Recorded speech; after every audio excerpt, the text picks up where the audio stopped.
And you don't have to worry about security either once it's in the cloud. Because, well, it's the cloud.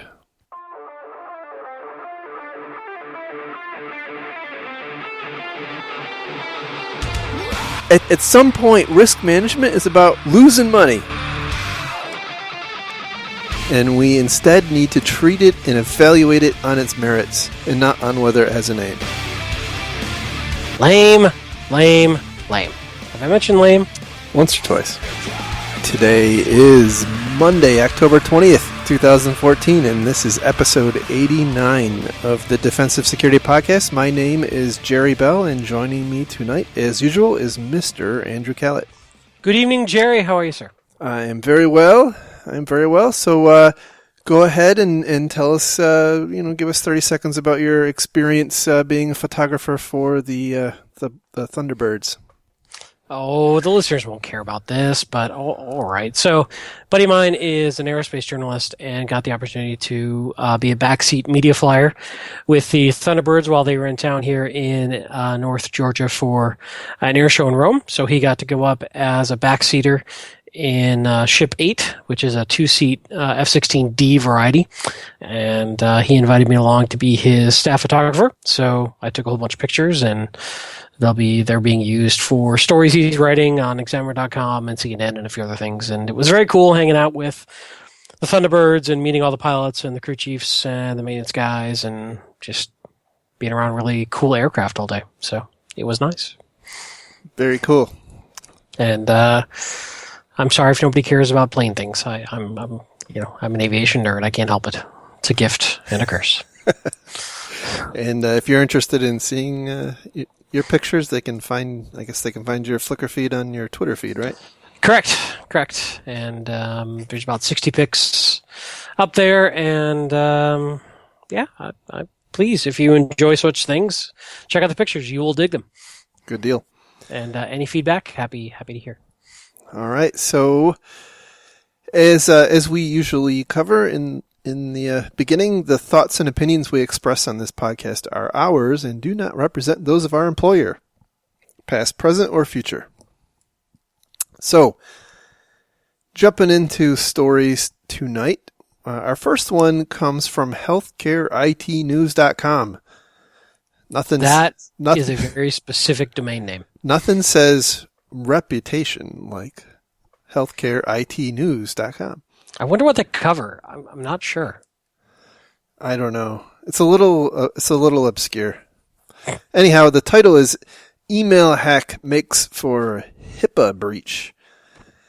So it is, I think you can pretty much summarize or guess what the story is about from the title. So the UC Davis Health System in California had to notify 1,326 patients that their PHI, protected health information, had been improperly accessed when one of their physician's email accounts was compromised.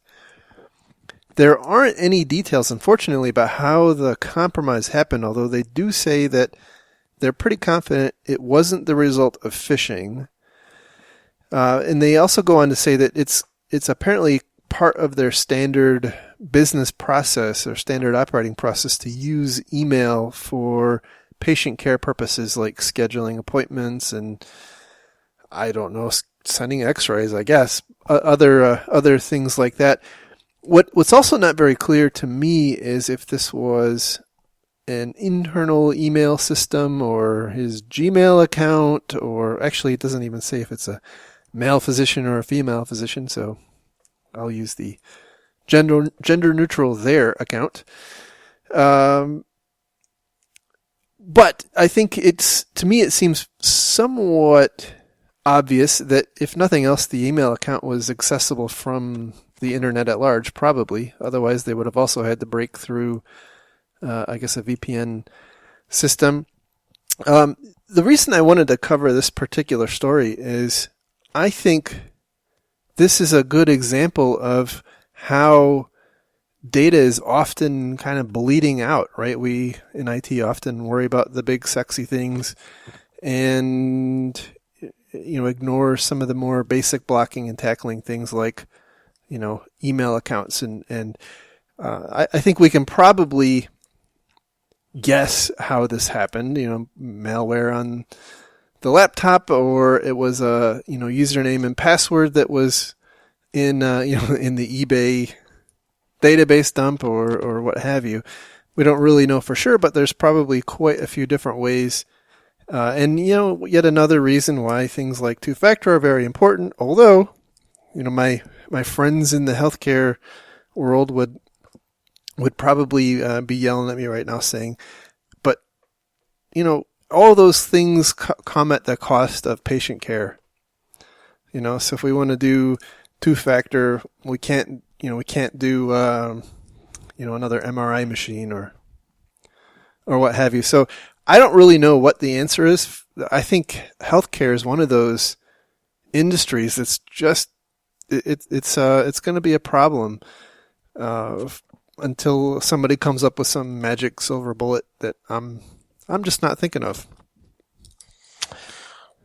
Yeah, that whole thing about investing in IT security in the healthcare industry is at the expense of patient care is an interesting quandary for me. And I haven't had enough time to think about it to really have a solid opinion.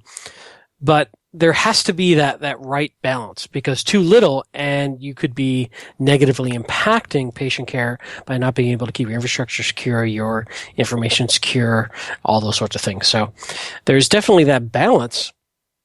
And then too much, you're taken away from providing services or keeping costs down. So it's an interesting balance. One thing I found really interesting about this article, though, was the last line. So it's talking about HIPAA breaches. And I'm quoting here, breaches involving hacking account for nearly 10%, or 3.7 million people, of all HIPAA privacy and security breaches, according to HHS data, Health and Human Services Department. So 90% is being caused by non-hacking. Yeah. Which, by the way, lines up. I did some work, extracurricular work, of course, looking at the public information on HHS's site. They have a very nice and accessible roster of data breaches, and I would say the vast majority are lost devices, lost or stolen actual physical devices. So that kind of lines up with what I would have expected based on looking at that data. So that begs an interesting question. If healthcare industry is primarily concerned and being driven by HIPAA compliance, HIPAA breach notification, is breach remediation and mitigation the place where they should be spending their money?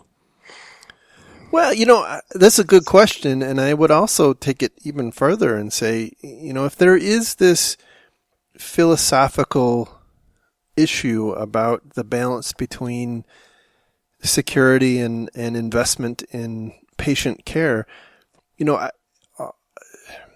is there a responsibility for HHS to take that more into account? I.e., would we as a country or as a legislature or on whatever level you want to say, would we prefer to keep patient data safe or to keep someone alive? Right? And where is that balance at? Is it 10 people? Is it 100 million PHI records? How do you I think we've de facto taken this position that it's really untenable to let any PHI out, and so there's a pretty high bar that these healthcare providers have to jump over, and you could probably say rightly so. But I think there's a deeper philosophical issue that I don't know the answer to. I'm just calling it out. It's an interesting one. Yeah, and we've got some friends who work in healthcare, IT, InfoSec, and probably know this backwards and forward cold, and are probably just rolling their eyes at us right now, and we apologize for that. We're just sort of musing here without being in that particular segment of the industry. But there's got to be that balance, Because you could also argue if I don't secure my infrastructure and I have too many breaches, then the fines would negatively impact patient care. Or I could get to a point where I've lost brand reputation, and therefore I'm hurting my community because now potential patients who could be helped aren't coming to my facility. Right. Absolutely. So there's a lot of considerations there, and I don't know. But I just found it very interesting that the amount of PII breaches, only 10% is being driven by hacking right now. So there's a lot of probably just non-malicious mistakes going on out there, I would imagine. Yeah. What my recollection from looking at the data, and again, it's been a little while, but lost USB drives and lost tapes is probably one of the higher ones, followed by stolen devices. And what struck me when I was looking through the data was how much PHI is lost from desktop PCs being stolen out of doctors' offices. It was quite a lot. So yeah, that lines up with what I think. The other interesting thing in the article is apparently this is UC Davis's second breach of the year. They had another one back in January that was related to phishing. So I don't remember the details of that one, but it sounds like maybe 2 is a trend line.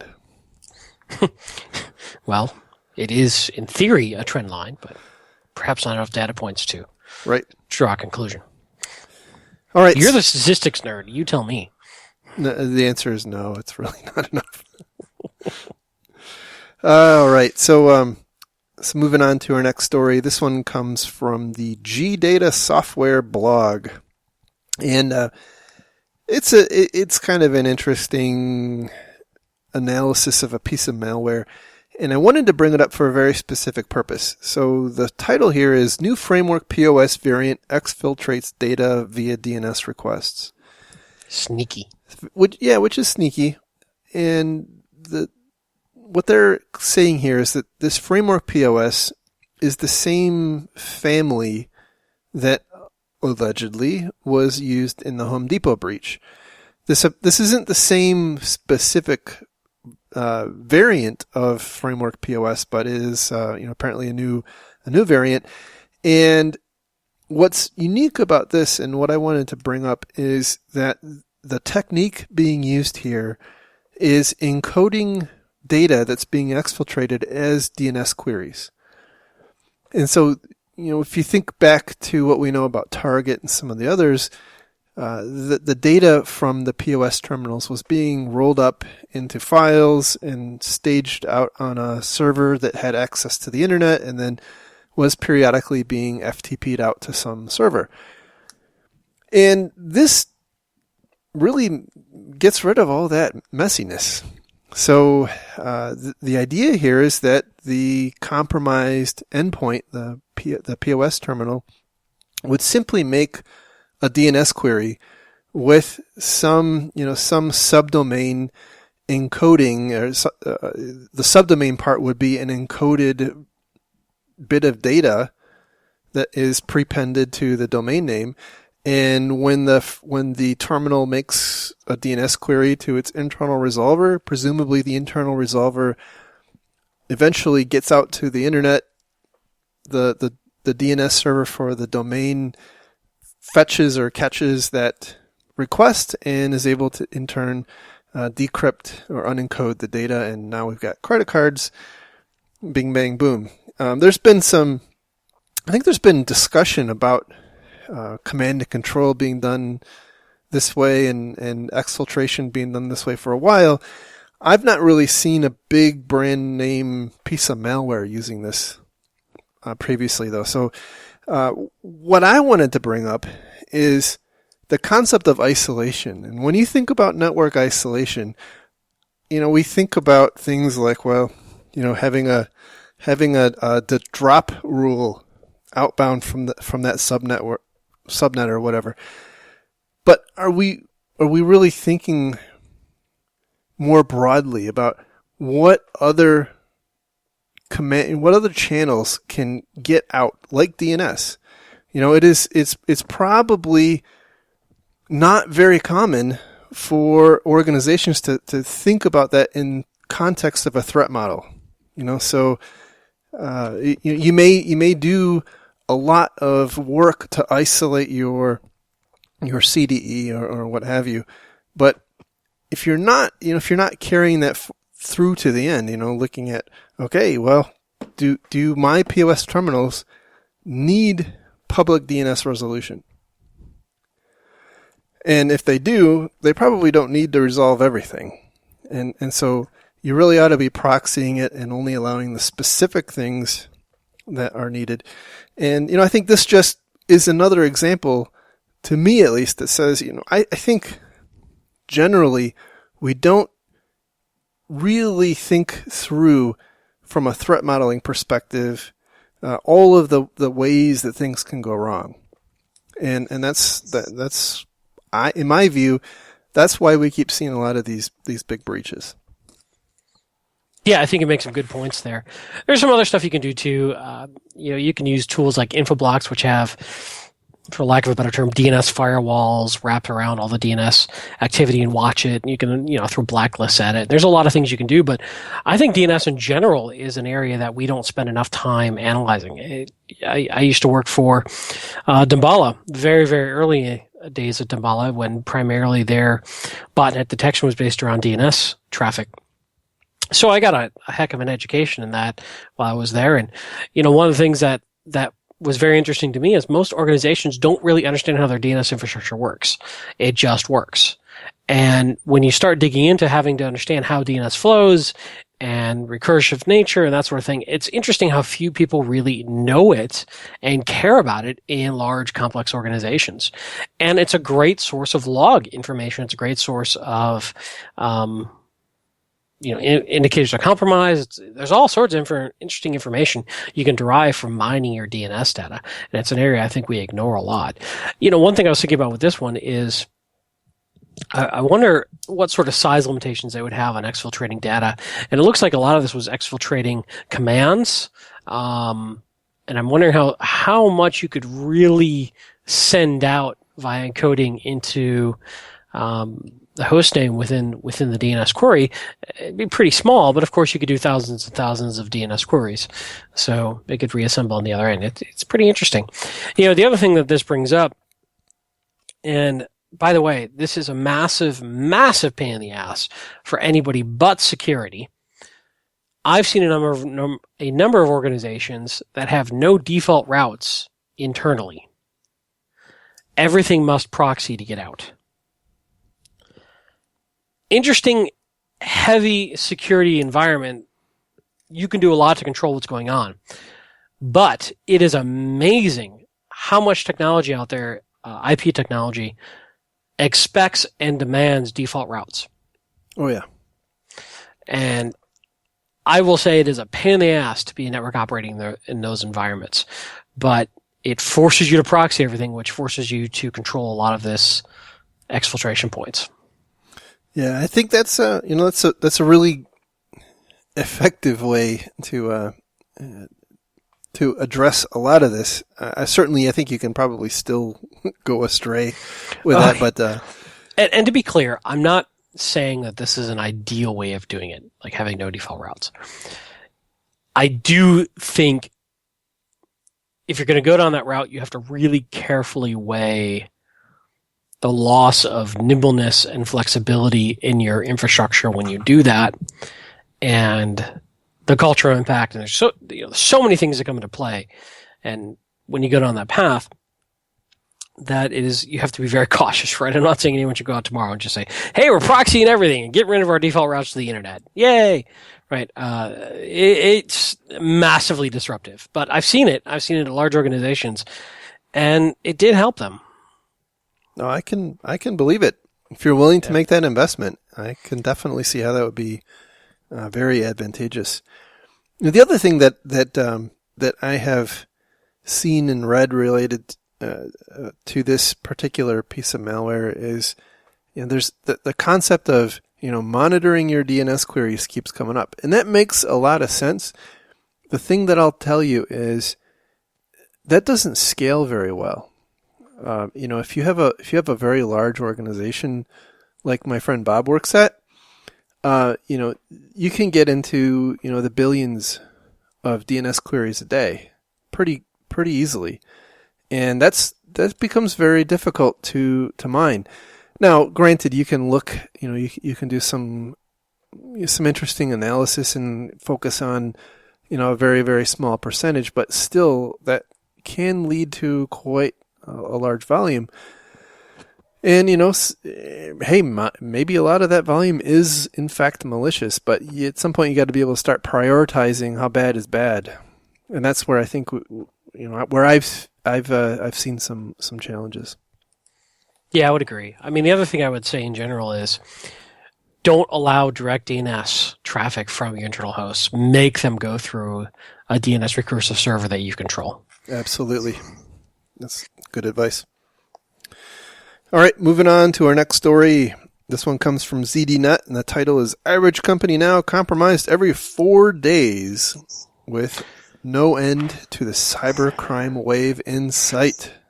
I'm throwing a flag on the play. This is, in full disclosure, this is a Ponemon report. Your favorite. You love Ponemon. Oh my gosh, I do. So, where to start, right? So, again, they're saying that that there are an average of 1.7 successful attacks per week reported by this sampling of 257 companies that they surveyed. And it gets a little crazier, right? Because they say that the average cost to respond to one of these ranges from $500,000 to $61 million. So that's a whole lot of money. And it just doesn't pass the smell test, right? Because, most of those have to be far less expensive. Otherwise, companies will go out of business. Let me ask you something. What does the term compromise mean to you? Well, that's an interesting question because down below they start getting into some of that. So they and I'm going to read from the gospel here. They say that types of cybercrime experienced by respondents, according to the HP Ponemon Institute survey, 98% experienced viruses, worms, and Trojans. 97% malware. How that differs from viruses, worms, and Trojans, I don't know. 59% botnets. Same question. 58% web-based attacks, 52% phishing, 51% malicious code. Again, what's the difference between malware and malicious code? It's a very fine line, apparently.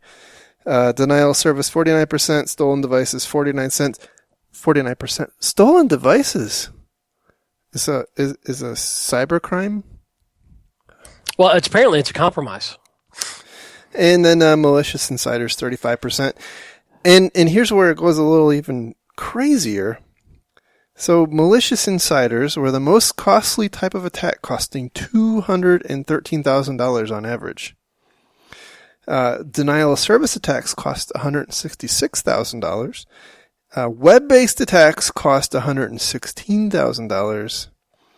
And what they say is that costs, or those costs, constitute the combination of business disruption and revenue loss, right? So, I can't help but think that some of these companies, when they respond to this, they'll say, okay, well, we did a denial of service attack that hit our website that lasted 8 hours, and our website generates $100,000 every hour, and therefore we lost, $800,000.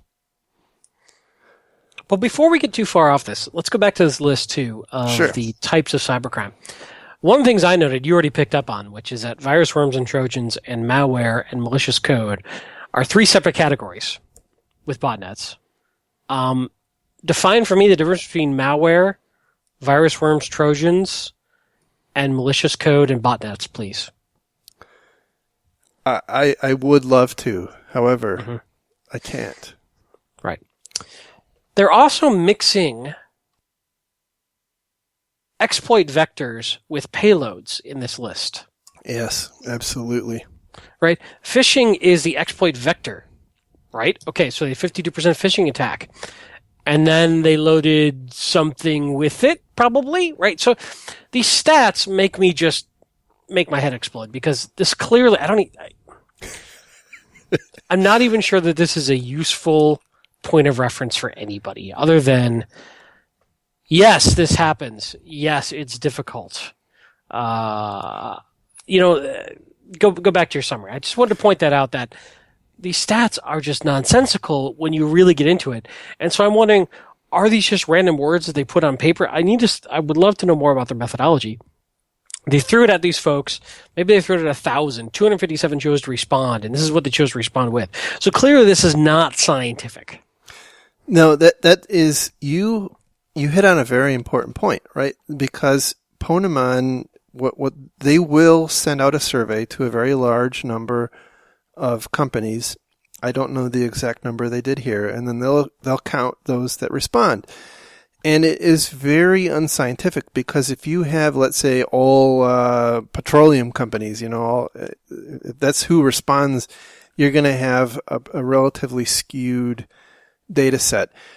So statistics is hard, and that proves it. It's even harder when you don't do a good job of putting things into buckets that make sense. And they certainly didn't put things into sensible buckets here. As far as I can tell, what they did, I guess, is they probably provided a couple of, fill in the blank I should say a couple of default selections for, what did you experience, and then a couple of fill in the blanks. And so they probably had some people writing a malware and then botnets. And again, there's no difference between those four by most people's, reasonable people's definition. And also, I think the whole concept of the 1.7 successful attacks per week is really just a non-starter. It's not a sensible thing because, yes, we have people getting cryptolockered all the time. Yeah, it's really, it stinks, but it doesn't cost $200,000 to respond to. We do see DDoS attacks, but hopefully we have our DDoS mitigation service. Hopefully they're not throwing in the cost of their DDoS mitigation service in what this thing, what their business impact was. So, to me, these kinds of reports are really useful to put your budget forward to your executive management, and not a damn thing else. It's just words on a paper that you can take to your management and say, here, look how important and dangerous the world is, and it really has very little scientific backing. So that's what I have to say about that. I'm done with the story. We should move on. Watch out for Ponemon. By the way, if any of you are ever, ascend to the ranks of a CIO or CISO and someone comes to you with a Ponemon report, send them packing. Unless, of course, you're going to turn around and use it with your CEO. Or, for a small fee, Jerry would be happy to pick the report apart for you with them in the room. Well, that's true, too, yes.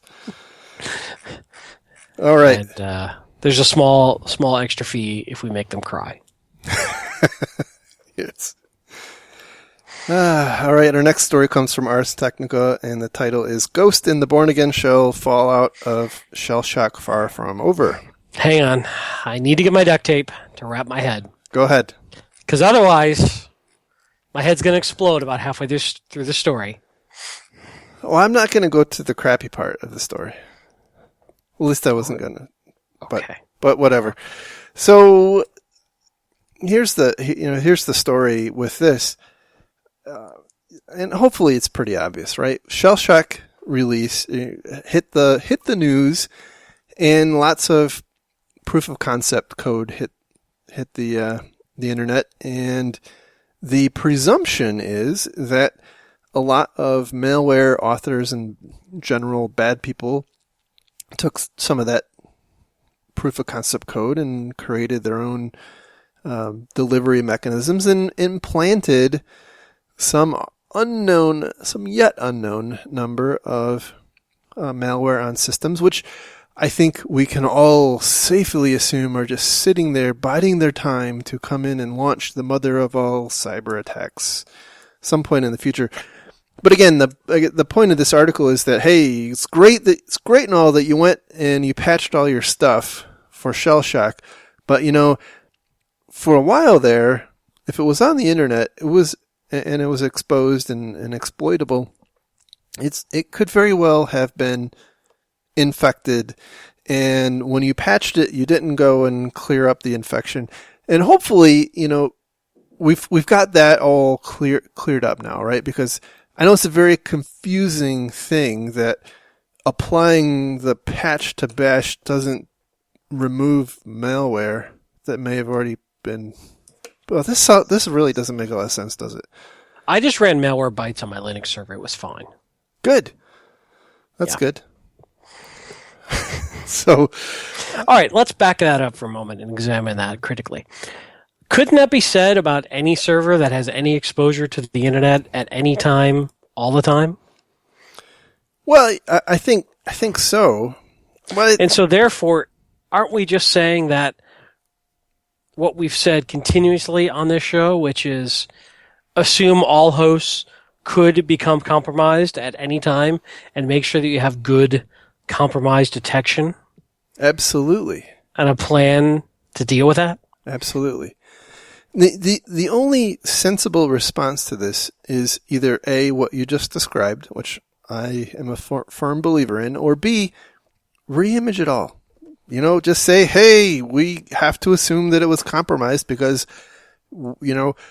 some arbitrary... And by the way, I guess we actually have to throw the server away now, don't we? Because they could have infected the BIOS too, I mean. And any server with an audio earshot. True. I mean, the whole data center is tainted now. This could be an appropriate application of our on-demand air-gap service provided by the Velocipupty. That's true. That is true. Just let her loose and she will chew through all those cords in about 10 minutes. And you will be secure. Totally. But no, I think it is the core point of the article, I believe, is valid, that you have no assertion, you have no way of knowing that it wasn't compromised.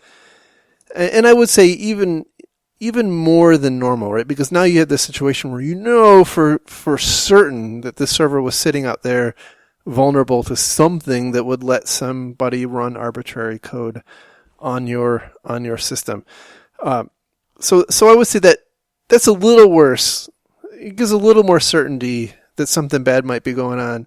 But the only real response is, doing forensics, which is expensive and non-deterministic, or reimaging the suckers, which is, also very expensive.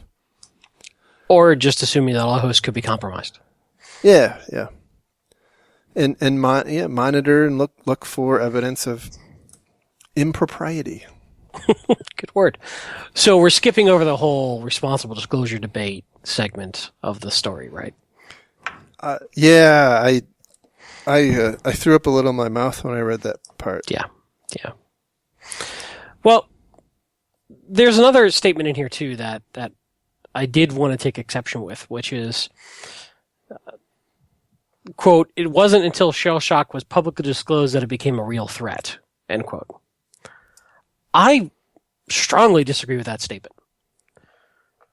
So the assumption is that the researchers who identified Shell Shock were the first to have identified it, and nobody else in the history of the past 25 years ever identified this problem. But wait, didn't I send you an email from 1996?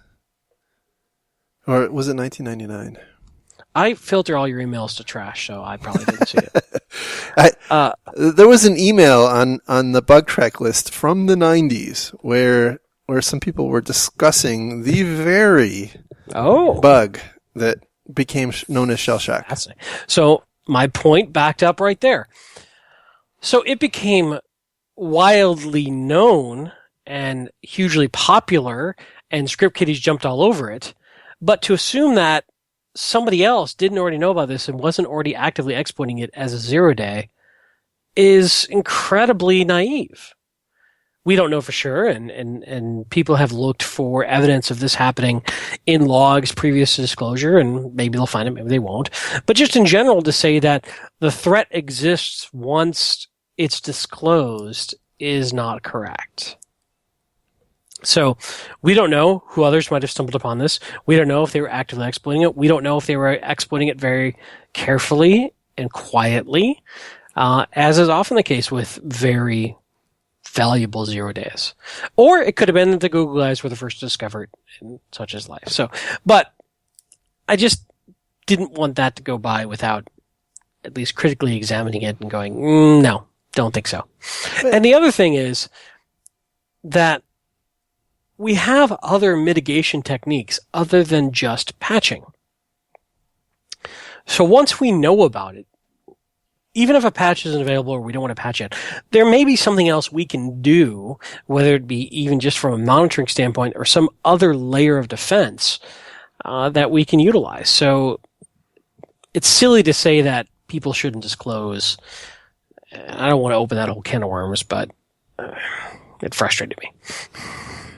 You know, it is an interesting thing, and I kind of understand. I'm not saying that I necessarily agree with it, but I kind of understand where they're coming from. I think the point is that once you push out exploit code, the problem goes from chronic to acute, right? Because now you got everybody and their dog, and Rob Graham, scanning your crap. Oh, but I will counter that. With you now have everybody and their dog, and not Rob Graham, patching and aware of it. Well, that's very true. Well, but as I think another point brought up in the article, which I think is a reasonable thing to bring up, because we saw it with Heartbleed and we saw it with Shell Shock, and that is that there's this really uncomfortable, awkward period where people don't have any freaking clue what is impacted by this bug, right? And they got to go through this process, the 7 stages of death or whatever, you know, to go and actually get off the dime and start patching their crap because, you know, hey, do I have Bash? I don't know. Do I have Bash? I'll figure that out tomorrow. But at least in the case of these massive, big media events, I think it prompts people to move more aggressively than they would otherwise. Oh, clearly so, yeah. I don't know that that's necessarily a good thing at all times. I think people can overreact to some of these. Poodle is a great example of people vastly overreacting. But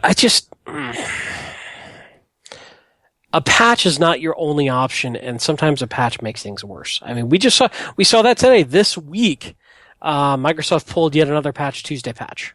Yep. Right. So we knew when some of the initial Bash patches came out, they introduced other problems, or they didn't fix the problem fully. More people. This is going to be a continuous state of affairs, is my point. We can't keep freaking out. We have to have a way of being able to handle this ongoing in a sane, not very stressful manner, or we're going to burn out our sysadmins. Completely agree. And I do want to go back to the second half of the story is, again, as you pointed out, about responsible, about disclosure, the philosophical discussion. Is it right to disclose it like that, or is it not right? And I think it's kind of an academic discussion, because at some point it's going to get out there, right? So you can't, especially when it's open source, particularly when it's open source, it's really easy to figure out what the heck's going on, right? You can, unless it's some obscure crypto thing. Yeah, especially when a patch is issued. It's gonna get out as what's going on. So again, this is just an academic discussion for the most part. There really is no alternative. It's it's going to get disclosed. Period. End of story. As you point out, we've got to figure out how to handle it in a scalable, sensible way. And by the way, Poodle has, I think, for a lot of organizations, been an absolute unmitigated disaster in terms of response because, we have as an industry, and I mean IT industry, not necessarily InfoSec, we've gotten, man, that is really distracting. Sorry. It's okay. Andy was showing me Caesar, the information security cat. He decided to jump up on my desk as we're recording because I wasn't paying enough attention to him. So clearly, the appropriate thing to do is come sit in front of my keyboard. That's right. That is one good-looking cat there too. But anyhow, why? Thank you. Meow. I completely derailed your train of thought. I'm so sorry. Yes, boy. So yeah, whatever.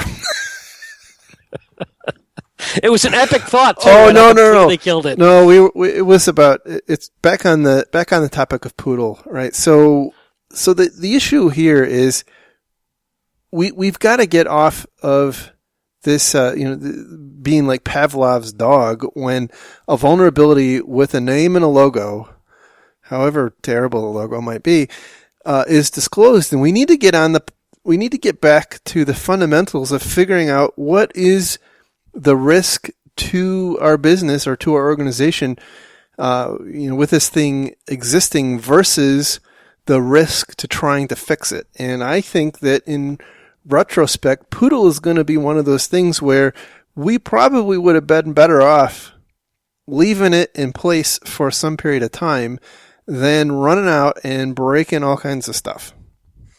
Well, this is the art that goes into the science. Having a really good understanding of all the interplays between availability, use case, viability of the exploit, criticality of the exploit, and making a tough call. There is not always a perfect answer, and it may be different for every organization. And in this case, hell, we're talking about technology that is really old. Yeah. It's pre-TLS, right? Which, a lot of people call TLS just rebranding of SSL because Microsoft had a hissy fit. But that's a different story. But ultimately, how long do you support old technologies and be backwards compatible? And what sort of problems does that introduce in your organization? And so in this case, if your application or website or whatever was relying on SSL version 3 and IE6, at some point you got to make a call to move on past that. And that may be disruptive, but it's a lot more disruptive to do it in the middle of a crisis. Yeah. With exactly. very little notification and very little ability to assess the impact. And sometimes just knee-jerk patching may not be the right answer.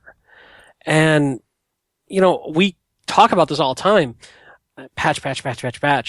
But there are times when a patch introduces problems. We talked about it last week on the show with Palo Alto. They broke some critical stuff by accident in their firewall with a version upgrade.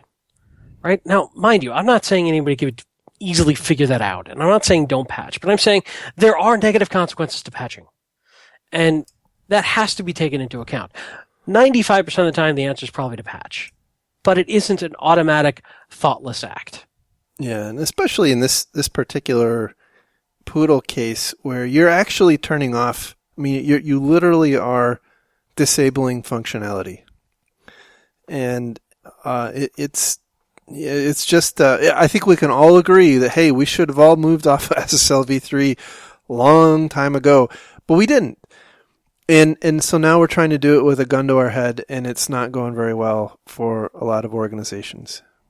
Yeah. And by the way, I would love for any of our listeners who are aware of any organizations that have been impacted by either Heartbleed, Shell Shock, or Poodle. I know of two that were impacted by Heartbleed. There was one in Canada, and there was one other one. But other than that, I haven't. I've not heard of any. And so, is that because we responded so quickly? Is it because they weren't as exploitable as we assumed they were? Why is that? Those are some things that I'm interested in, because at the end of the day, most of us spent an incredible amount of money and resources responding to these things. And was that the right play? I don't know. Maybe it was, but I'm curious. So anyhow, moving on off of that story to our last one of the day. Data Breach Today has a story called "Defending Against Government Intrusions." Steps. So let me give you the byline. Steps to take in a post-Snowden era. All right. This story's my fault. But this is something we're going to hear more and more and more. Right? This is a absolute link bait, talk bait, call for papers bait sort of topic. So isn't the way to stop the Snowden problem to just not let your contractors access your confidential data? I think the appropriate way to stop Snowdens are to not be an evil organization. And not breach the Constitution on a regular basis and do things that it is against the liberty and freedom of your citizens. Wow. That's pretty deep. But you know what? I bet that doesn't really fit into a PowerPoint very well. No, and it's fairly political, and it doesn't sell blinky boxes. No. So the kind of following on to your rant, they came up with some suggestions on how to handle this sort of thing in a post-Snowden era. Before we get into that, let me just say, in my view, you cannot keep government state level folks out if they really want in. Oh, absolutely. I just want to put that out there to begin with. It's a bit of a losing battle, I think. And and I know we'll get a dozen emails from people being accusing us of being defeatist. But the reality is, if your adversary is the NSA or the FSB or the APT1, they're probably going to find a way in some way, even if that's an employee, right? So just have to be cognizant of your adversary, and I think the best you can really hope for is to make yourself an expensive target. What I found is I clearly don't do anything important enough because no really attractive blonde foreign agents have tried to seduce me. Yet, I mean, now that you have a podcast, that may happen. That's a good point. Yeah. Well, okay. None are in the room at the moment that I know of. Maybe it's your cat. He's a good-looking cat. I'll give him that anyway. All right. Let's get through this story. So the first item they mention is to get your top executives involved. Good general InfoSec advice. Yep, got to get that buy-in, and I'll tell you, I'm not aware of many execs who are not involved these days. I would take this a step further and not say get them involved, but educate them properly. Yeah. Bob has told me that he's been in quite a few executive meetings at different companies, and they talk a lot about this Snowden scenario, right? And they talk about it in the context of, they've already preordained what the solution is. And now they're trying to figure out how to back into, how to define the problem so it maps the solution they want to achieve, which by the way, is to limit what information contractors can access. Sure. Because that is apparently, the paragon of the problem. And that's the source of the problem is contractors. If you whittle them out, if you don't allow them access, well, the problem apparently goes away. So yeah, the next option or next idea they have is to guard your supply chain. And by the way, here's where it starts to kind of go off into the weird land, right? So when I started reading this, I started to think to myself, this seems like a good list. Get your executives involved. Okay, I'm on board with that. Kind of table stakes thing. Guard the supply chain. We all talk about supply chain risks. Fazio, Mechanical, and Target makes sense. Yeah. So the NSA reportedly, and I'm quoting here, the NSA reportedly has the ability to intercept computer equipment shipments, divert them to a bugging facility, and then return them to be delivered to the intended recipients. But knowing about this capability and guarding against it are two different matters, Moss said. Although one potential solution is to only buy anonymously. The first thing that comes to mind is don't let them know you're buying anything, which seems really irrational, he said. But such an approach creates logistical challenges for enterprises. You can't go to CompUSA, who, by the way, is not in business anymore, to buy all of your servers. So not at all what I thought this was going to be about. I think a company can't, a corporation, you can't, at some point you've got to trust your supply chain. I don't know what to do with that. If you really, as a company, are worried about the NSA infiltrating and intercepting your server shipments, I don't know how to help you. Yeah, and how exactly you're going to go about securing that? Create your own shipping company? Yeah, I just don't know. I don't know how to avoid that. So yes, you can probably somehow figure out how to get servers that you have some comfort level.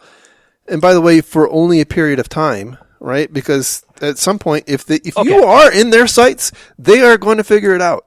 So let's assume for a moment that it's a foreign government that's after you, right? And that your own government, and we'll use the context of the U.S., is actually following the Constitution and is not monitoring its own citizens. So one thing I could say here that's actually legitimate and valid is be careful buying foreign-built equipment. Yeah. Right? Don't Fair. buy Chinese routers. Fair. If you're worried about the Chinese. Right. Yeah. I'm with you. Makes sense. I'm just trying to add some value here, man. No, I think that makes sense. Trying to get the listeners something for their time. So the next item is to travel with less, and continuing on with some of the crazy. And by the way, I've heard this. You know what? I actually agree with this one. Yeah, I know. I've heard this one is very common, right? And so the point is that a lot of organizations really limit what you, as a business traveler, take with you to foreign countries. And then when you do come back, a lot of times they'll actually destroy the device they sent you with, so they'll give you a burner laptop or a burner tablet or phone or whatever. And, and then they'll destroy it when it gets back. I know quite a few companies that do this, especially when they go to China. And I'll tell you, it was a little unnerving when I went to China, and for an entire week, I didn't let my backpack out of my sight. So kind of interesting times, but yeah, I certainly understand that. I think that's becoming pretty common practice.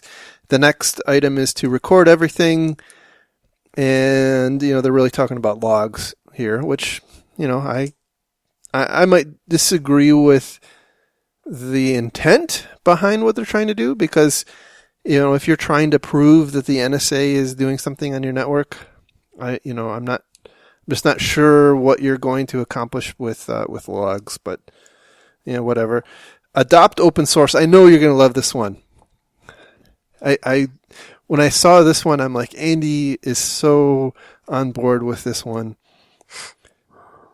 Because, open source is, free of this. And, their point is that, hey, the NSA can't issue a national security letter to a open source project like they can, right. Obviously to the likes of Microsoft and Apple and tell you on what, and on. If you have the ability to audit every single bit of that open source code for any backdoors, third-party avenues for infiltration, exfiltration of data, anything that shouldn't be there, then rock on.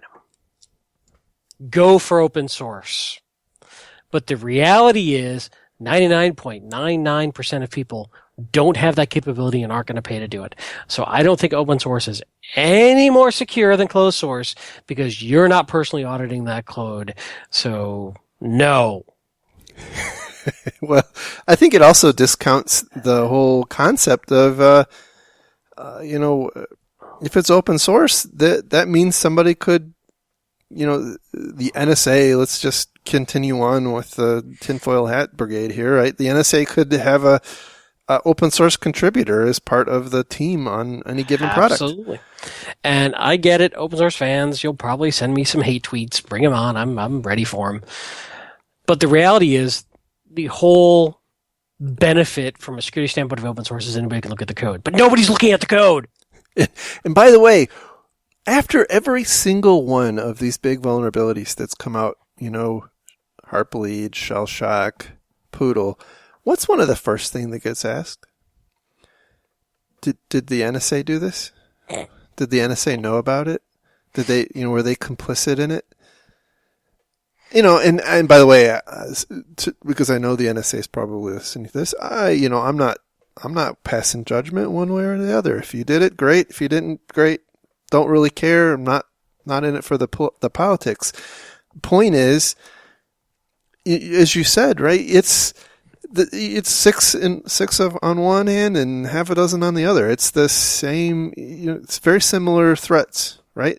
On the one hand, they can issue a national security letter or otherwise bully a closed source vendor to do something, and on the other hand, they can put in their crap code that nobody's going to look at anyway. So, what did you get? You got some false hope and promises. So anyhow, moving on, simplifies the last one, and basically their example was if you use WordPress, don't have 59 plugins. Which I can't disagree with that. The smaller your threat service, the better. That's kind of basic blocking and tackling in InfoSec. So that apparently is how you defend yourself against government institutions. Now you know, and now you are prepared to protect yourself against the NSA. So, hurts my brain. I know. Now I will say this: the last one is probably a decent, recommendation in general, which is reducing your attack surface. I got no problem with that. No, I think that's very, very fundamental security practice. Definitely agree. Anyhow, that is the show again for this week, and as usual, we appreciate you listening. And to all of our new listeners, welcome and thank you for listening. Hope you're enjoying it. And to those of you who have been around for a while, thank you. Love talking to you each week. And if you have any feedback, send us an email to info@defensivesecurity.org. You can find the links to the stories we talk about on our website, www.defensivesecurity.org. You can find the show on Twitter @DefensiveSec. You can find Mr. Khaled on Twitter @Lurg and me on Twitter @MaliciousLink. And with that, we will talk again next week. Have a great week, everybody. Hope this was a good show for you. Talk to you soon. Take care.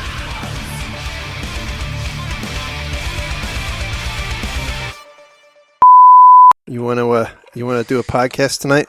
No, that. The hell with you and your podcast. You want to talk about your plane Could you? your plane your taking pictures of planes. Wow. You need a hell of a laxative for plane shit. Those wings would hurt. The landing gear gets caught. Yep. Ow. Ow. Ow. Hang on, I was trying to tweet something and clearly I failed.